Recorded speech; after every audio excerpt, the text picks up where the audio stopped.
Hi, today I'm explaining left-wing communism by Lenin, and you're gonna like it so much you'll end up hating woke activism as much as I do. So, it was 1920, and the Communist International was divided as shit. Lenin was tired of what he called left-wing communists, who were just a bunch of stubborn motherfuckers who either abandoned Marxism-Leninism or closed themselves off in revolutionary purity circle-jerking. So, the lefties were like, why would we join a reactionary parliament? We should boycott as we did in 1905. But Lenin was like, yeah, but 1905 was a good moment to do that. Now it's 1908, and we've been fucking up for 3 years. We need to build up mass support by doing legal and illegal shit. At the same time, Russia was involved in World War I, and as expected, the lefties were like, why would we sign a peace treaty with the Germans? We have to achieve international revolution. And Lenin was like, so, you want more bloodshed? Are you stupid? Let me tell you something. Let's say you're driving down the street, minding your own business, and then some bandits come fuck you up. What would you do?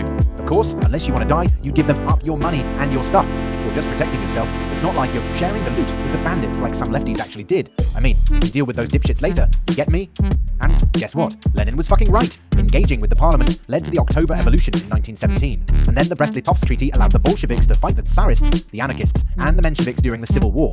But then came the German lefties, whining, why have a vanguard party when dictatorship of the proletariat means workers should abolish the party system altogether?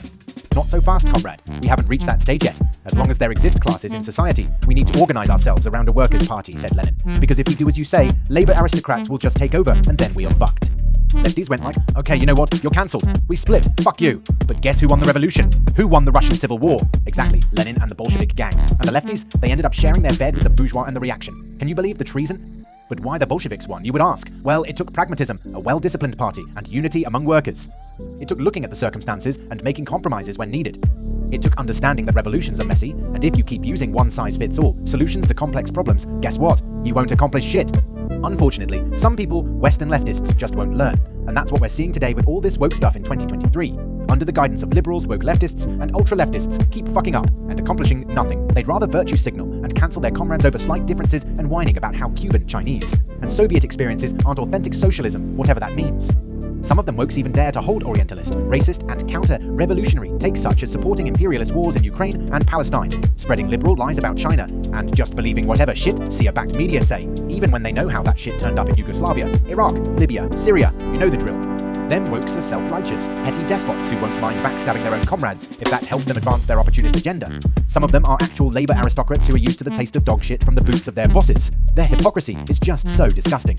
This is nothing new. When the 1956 Hungarian uprising was quelled by the Soviets, so-called comrades joined the so-called New Left. They went all, fuck Marxism and class struggle, let's adopt identity politics and sleep with liberals instead.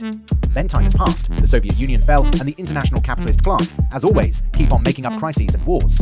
We can't help but look with disappointment at this whole situation. That's why the struggle now is not only against capitalism, fascism, militarism, and white supremacy. Liberals and left opportunists make more harm than most fascists. And that's why we as communists need to educate the masses against these motherfuckers.